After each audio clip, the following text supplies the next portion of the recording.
G'day, this is flattankjourney and I'm Chris. Welcome back to the shed. I'm standing in a pile of parts. I haven't been idle in the last 10 days or 2 weeks. Since I posted a video, I've actually been out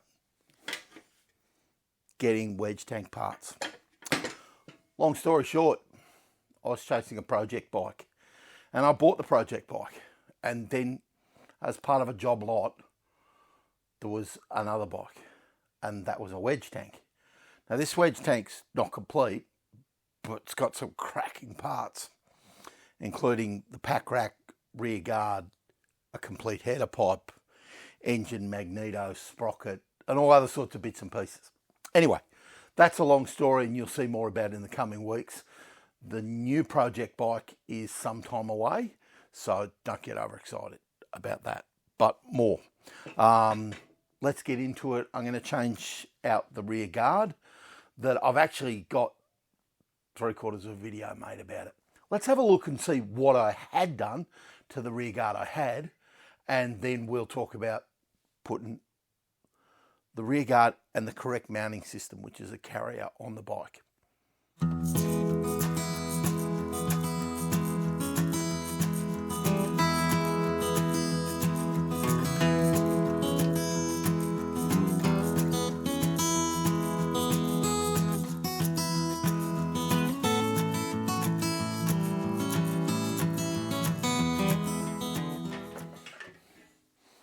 And off comes the guard. I'm actually getting quite good at that in the end.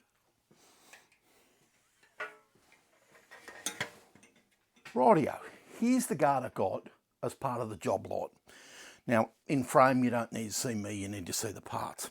The guard's in, well, pretty reasonable condition, and I feel like it's the thing to use. And then it should all just go back in like that.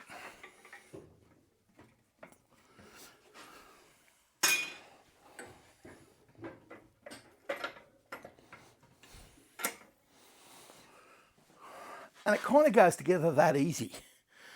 You can see the pack rack, or the carrier, becomes an integral part of the mudguard stays, and it all goes together. I'm going to pause you and get some brackets done up, and then we'll go a bit further. Now, with the project, the new project bikes and the Hoard of parts, I got some brackets that had been made. I've put the strap back in the guard, and I'm just going to try and get my hand in, because it's getting a little bit difficult to get that bolt through there. And I'm going to use the other bolt to come back the other way, so that I'll have the nut on the outside, because I think I'd prefer the nut on the outside.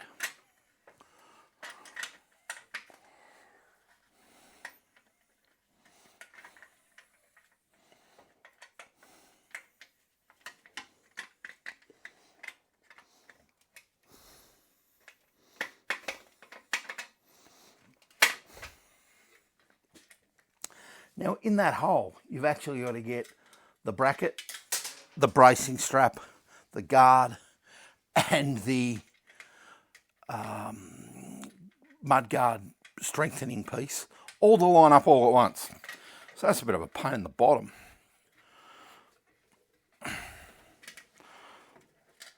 But I'm hoping to pull this one out and turn it over. I keep dropping my spring washers.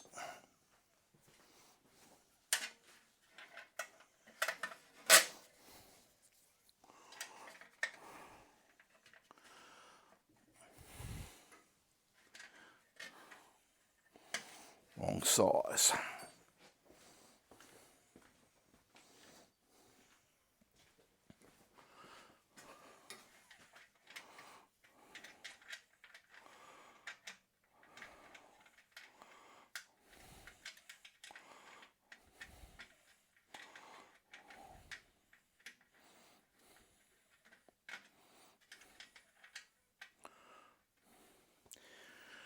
Bear with me, I'll get all this on and we'll get a look at it in a second.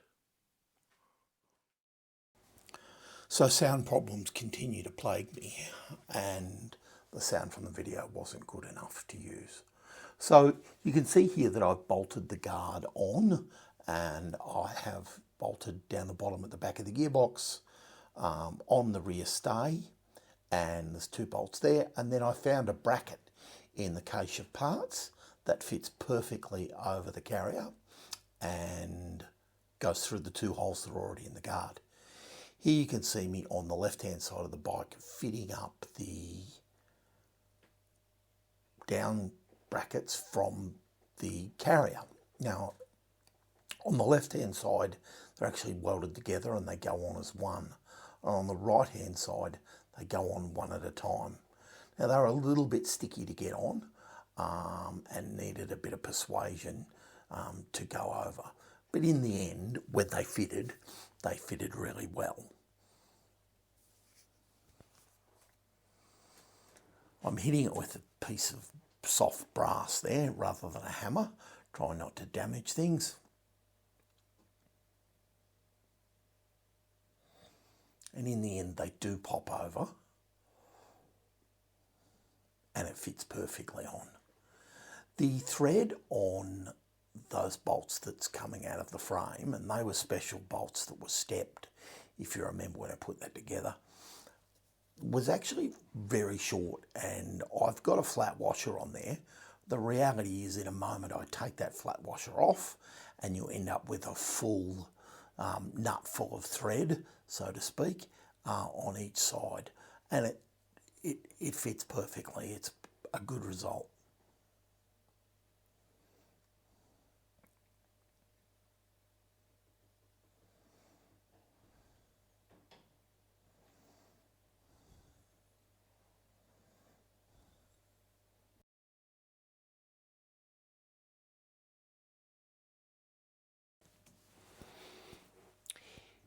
Again, the sound problems plagued me, and it was the microphone was going flat.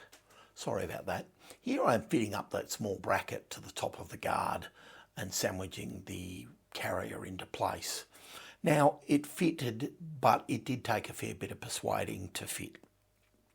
It made me wonder whether the bike has been picked up by the guard has been bent or twisted, because everything else had fitted perfectly, including the stay that's underneath there.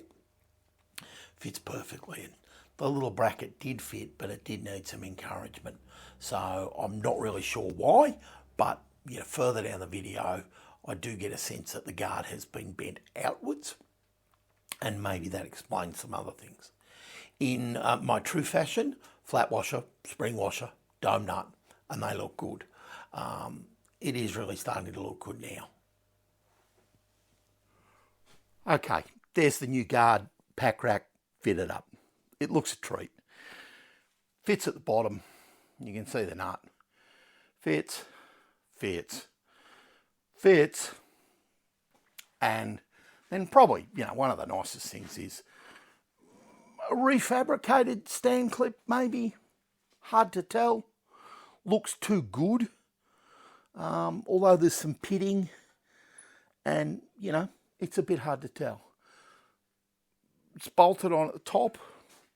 Doesn't look quite right, but close enough for this black duck. Pretty pleased.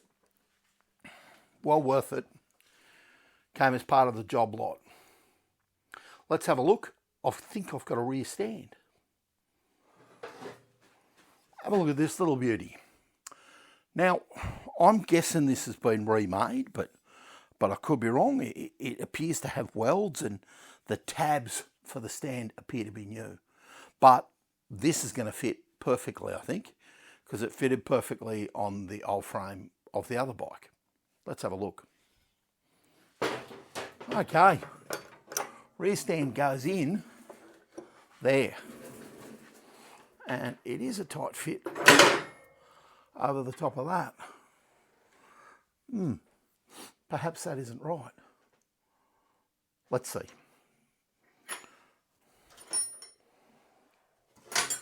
Let's get the brake arm off and see if it fits. On the other bike, there was no brake arm. So we've got the brake arm that we got with the rear wheel. Well, we've got the brake arm, and we made the brake rod. So perhaps I've made the rod wrong. Now, with this came what I believe to be the correct bolts. And I'm hoping they're just going to screw in there. And then the split pin holes on the back. And these have got those fancy washers that I forget the name of, Whitehead washers or something.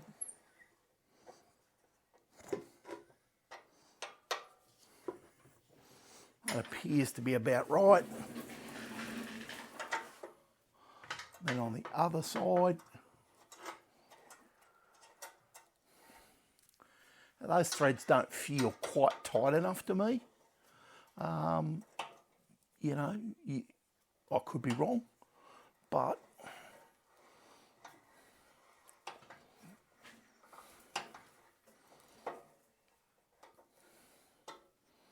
we could also not be going in quite far enough and need to clean out the threads on the powder coat. Bear with me while I have a look at all that.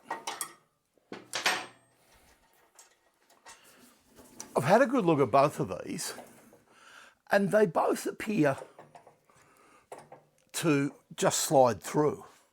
They don't appear, whilst they're threaded, to tighten up. Now, it tells me that this could be flogged out, the thread in there, or that there's no thread.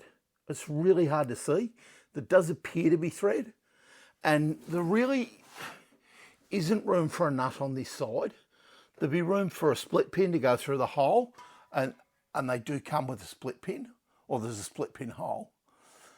The stand itself fits perfectly, and so I need to have a look at the other frame. So the other frame's not here. It's at my other storage shed, and so I don't really know how it fits. So that perfect fit up hasn't gone exactly to plan. Yeah, not the end of the world. Going to call a conclusion to this rear stand for a minute.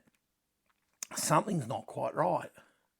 So it unbolted from the frame I had, and this rear guard was in the frame I had. But I never clipped the stand into the guard while I had it. I've only had it, a couple of days. I disassembled it to put onto this bike. I'm not really sure why, but that's another topic for in a minute. Whether or not that will pull far enough is questionable, and it probably does, or close to. And, is the guard out of shape? Has it laid on its side? Has it been picked up by the guard? It's all really difficult to tell. But I don't have the right mounting hardware. There's a shoulder goes through the hole on the stand and threads into that hole. And it doesn't thread far because on the back is the backing plate for the rear brake. So I think that the mounting hardware I've got is potentially not correct because there was no rear wheel in the bike, the other bike. Perhaps I should have showed you that first. Doesn't matter. However, I'm pleased at this point. Let's call a conclusion to that and push on with a couple of other exciting things. So I'm just removing the bicycle crank and I'm showing you the Kickstarter return spring that I got with the steel cover that goes over it and the correct crank. And it has the piece that goes on the back that goes through the Kickstarter return spring. Now there is a little bit of angle on the crank. The crank isn't actually straight up and down, and I'm trying to show you the BSA arms on the front. Now I was pretty excited by this. It ended up being a really difficult thing to fit up. The spring is there, but it was pretty rusty. It all pushes together, and in the end, it does all go on, and we end up with a Kickstarter that turns the bike over and a spring that returns the Kickstarter to the top. So it was a good result in the end, but it was a very, very fiddly job, and I won't bore you with a heap of it. Well, there's the Kickstarter. Now, it's not sophisticated. The cotter pin doesn't quite fit, and I'll have to get a different one. They come in a couple of different sizes, like 9mm and 8.5, and I bought 9mm, but I've shaved about 3/4 off that, and it still only goes through a little bit. Yes, I have got the flats lined up, and I'm not really sure why it doesn't work. But anyway, doesn't really matter. That's inconsequential. That's an exciting outcome and is better than the bicycle lever. The bicycle lever probably would have done the job, although you appear to get better clearance on this. Now, the spring's a bit grindy because it was quite, full of rust. But I'm really pleased with that. That's a good outcome, and I think it does something for the gearbox. The other thing I got was the correct clutch activation rod that will go in there, and I'm going to put that on. Here's the clutch activation arm all hooked up, and there's half of the clutch rod, or part of it. There's a ball bearing between the two parts to let it spin, and you can see where this bit spins in there. I haven't done a bad job of measuring that. That's going to activate the clutch, and it does, and that's worked out pretty super. It's coming along nicely.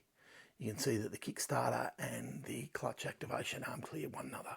Good result. Let's move on. So there you go. That was a bit of a roundup of the stuff that has come with the bike, and most of it's pretty good.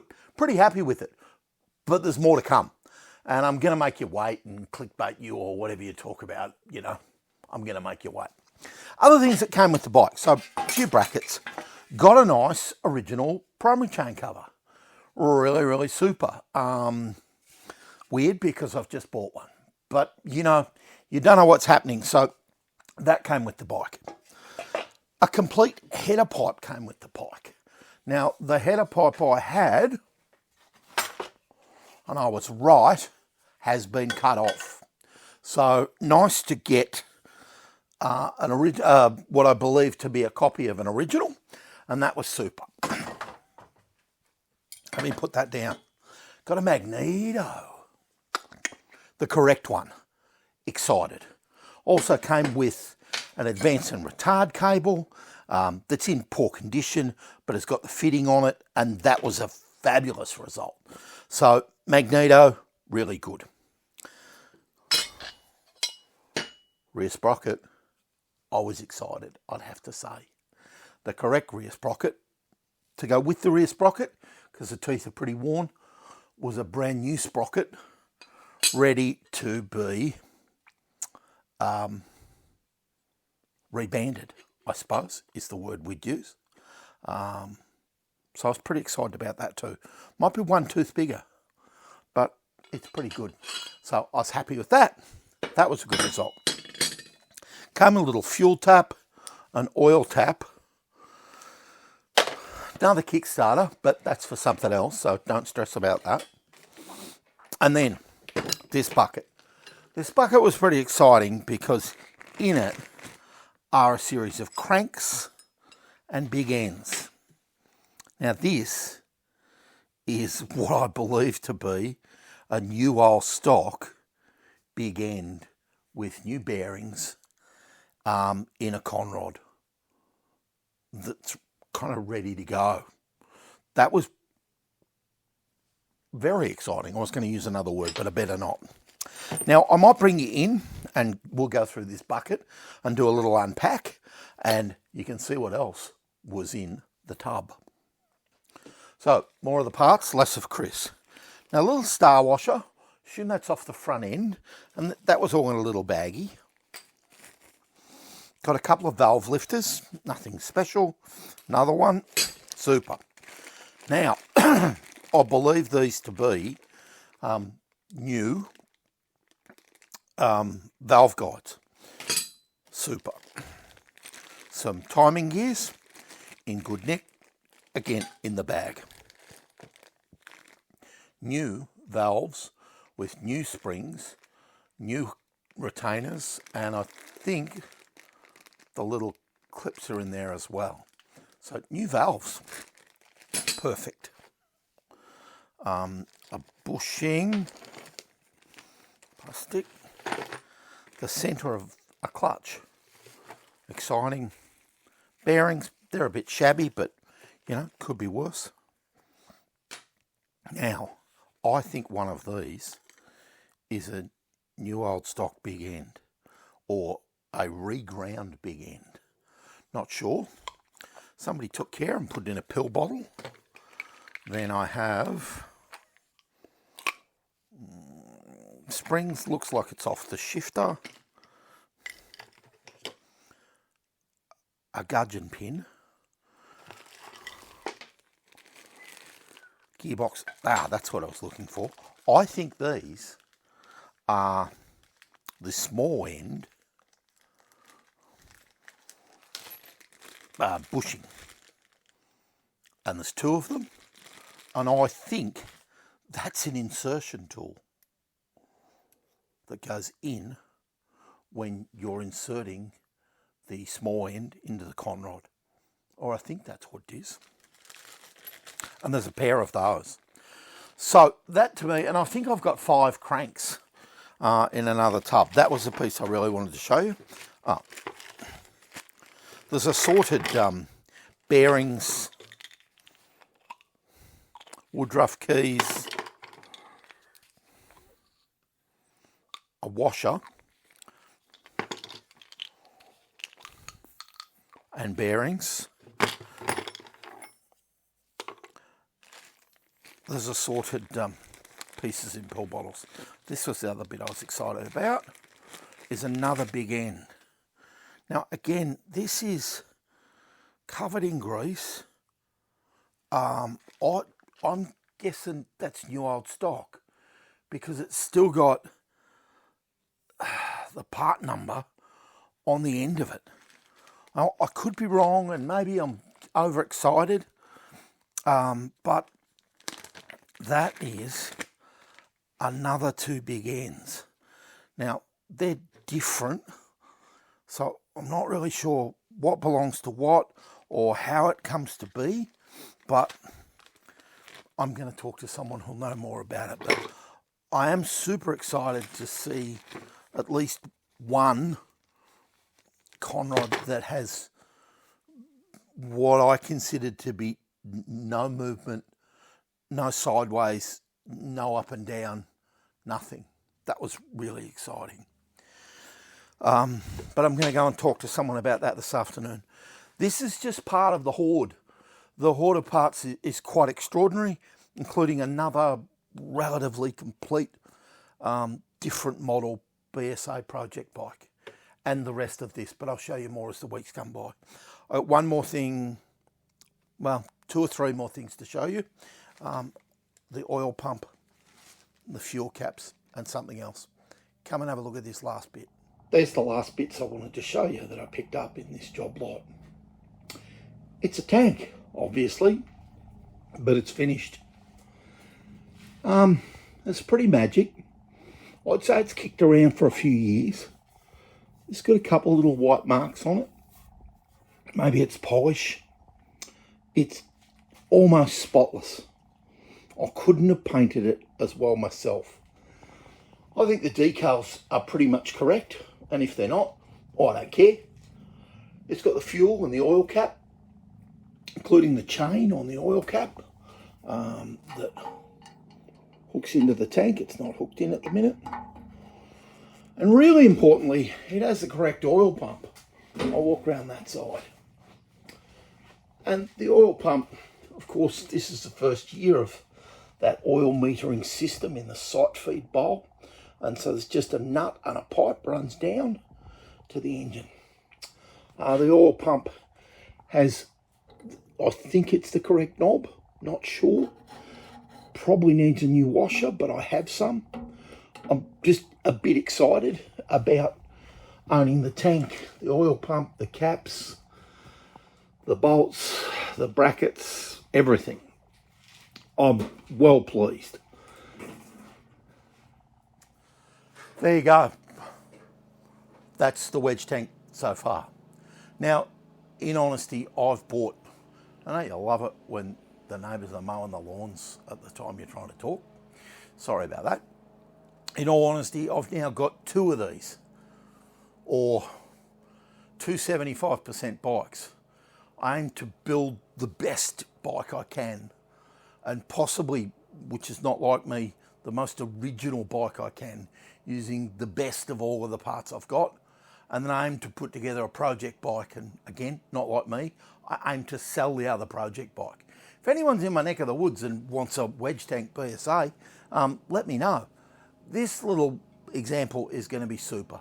There's a lot more of it to come, and a lot more really good parts that I'm going to show you in the coming weeks. But that's enough for now. That's Flat Tank Journey. Hope you enjoyed it. Like, comment, subscribe. Have a good one.